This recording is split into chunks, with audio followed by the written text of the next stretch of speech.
अहं पुरातीत भवे भवं मुने दास्यास्तु कस्याचन वेदवादिनं निरोपितो बालक एव योगिना शुश्रूषणे प्रावृषी निर्विवीक्षता।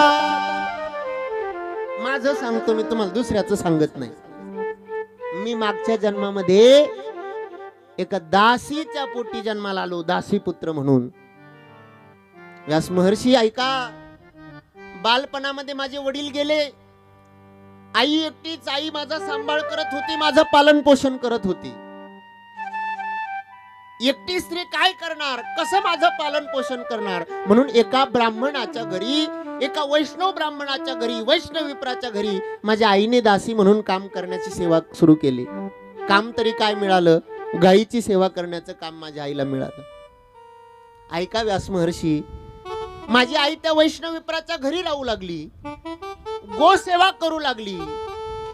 परिणाम असा झाला की चातुर्मासाचा कालखंड आला, आणि चातुर्मासाचा कालखंड आल्यानंतर त्या वैष्णव ब्राह्मणाच्या घरी, वैष्णव विप्राच्या घरी काही साधू संत चातुर्मासासाठी राहण्याकरता आले। ऐका व्यास महर्षी, चातुर्मासासाठी ते साधू संत तिथे आले। रोज कथा, रोज कीर्तन, रोज भजन, रोज नामस्मरण। मी लहान होतो, आईच्या बरोबर गोसेवा करण्याकरता मी जात होतो, आणि उरलेल्या वेळामध्ये कथा कीर्तन श्रवण करण्याकरता त्या साधू संतांच्या संगतीमध्ये जायचो।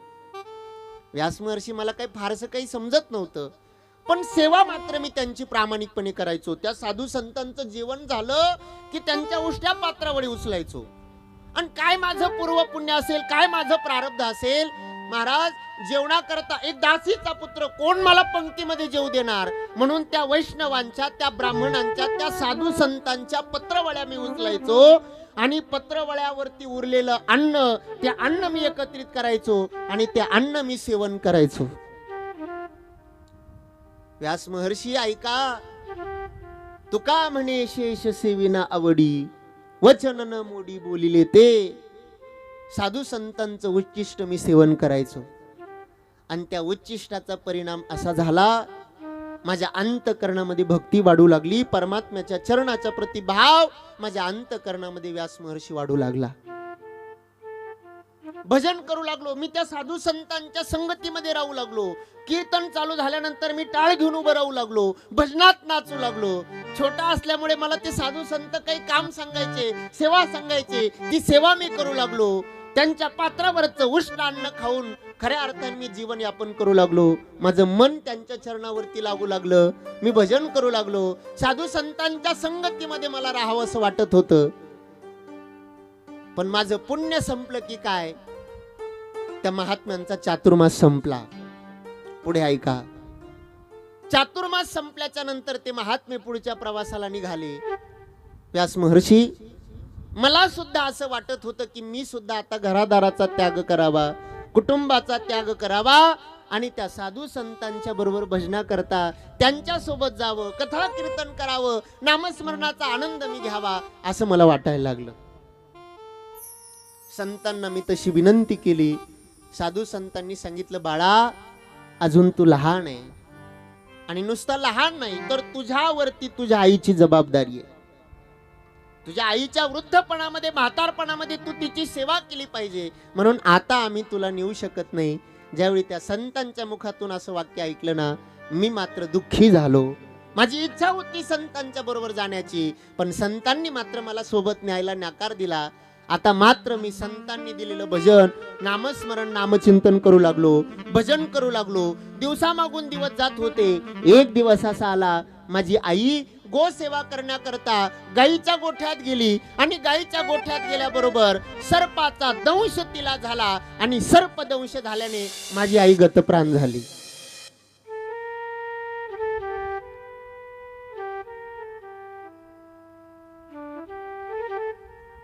अंतकरणातून वाटत होतं,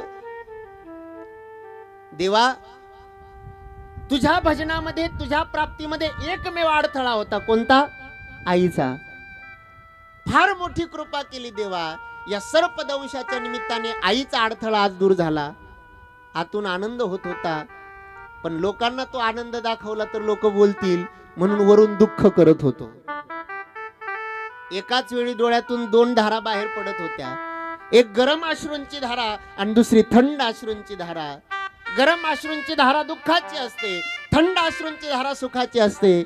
व्यासजी, एकाच वेळी मला आनंदही होत होता आणि आई गेल्याचं दुःख सुद्धा माझ्या अंतकरणामध्ये होतं. पण मनातनं वाटत होतं बरं झालं, आता देवाच्या प्राप्तीकरता मी मोकळा आहे.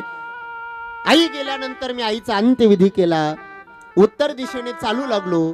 चालता चालता चालता चालता एका अरण्यामध्ये गेलो आणि अरण्यामध्ये जाऊन देवाचं भजन करू लागलो.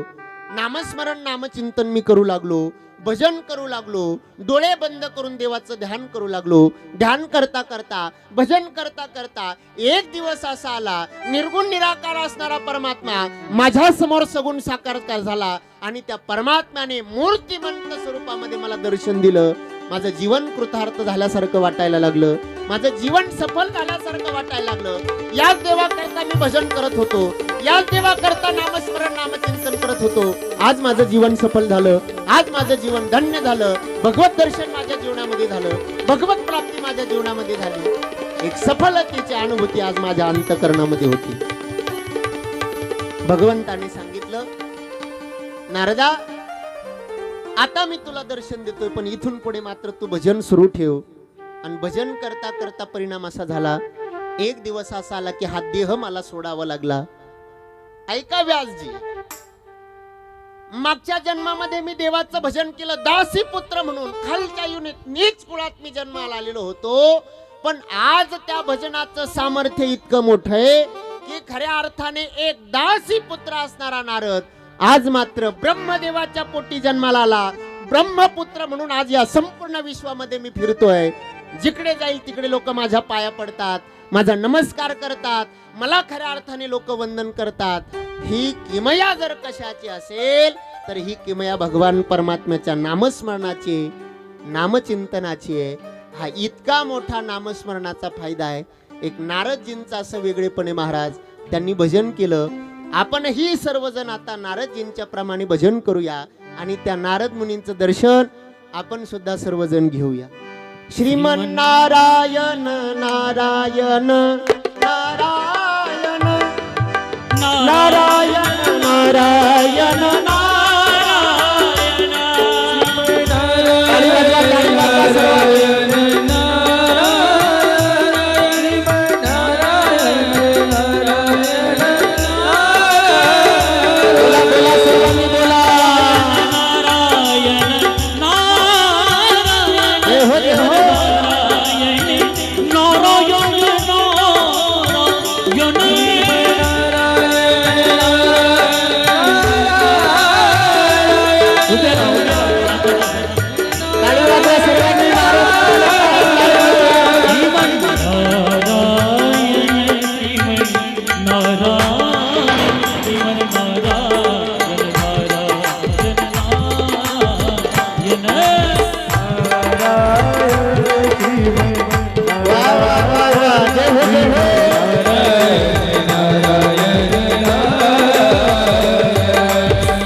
पूर्वी दासीचा पुत्र म्हणून जन्माला आलेले, भजनाची ताकद, नामस्मरणाची, नामचिंतनाची ताकद. आज तोच दासीचा पुत्र असणारा एक सामान्य मुलगा ब्रह्मदेवाच्या पोटी नारदांच्या रूपाने जन्माला आला. आणि ते नारद मुनी आज तुम्ही आम्हाला दर्शन देण्याकरता इथं आले. सर्वांनी टाळी वाजून भजन करूया. नारायण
साक्षात नारदजीच आपल्या समोर उपस्थित झाले.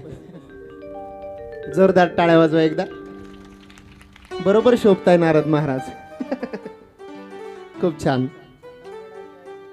देवदत्तामिमां वीणा स्वर ब्रह्म विभूषिता मूर्छयित्वा हरिकथा गायमाना शराम्यहम्. नारद मुनी सांगताय, व्यासजी, भगवंताच्या भक्तीचं महात्म्य असं आहे, साधनेचं महात्म्य असं आहे, नामस्मरणाचं महात्म्य असं आहे.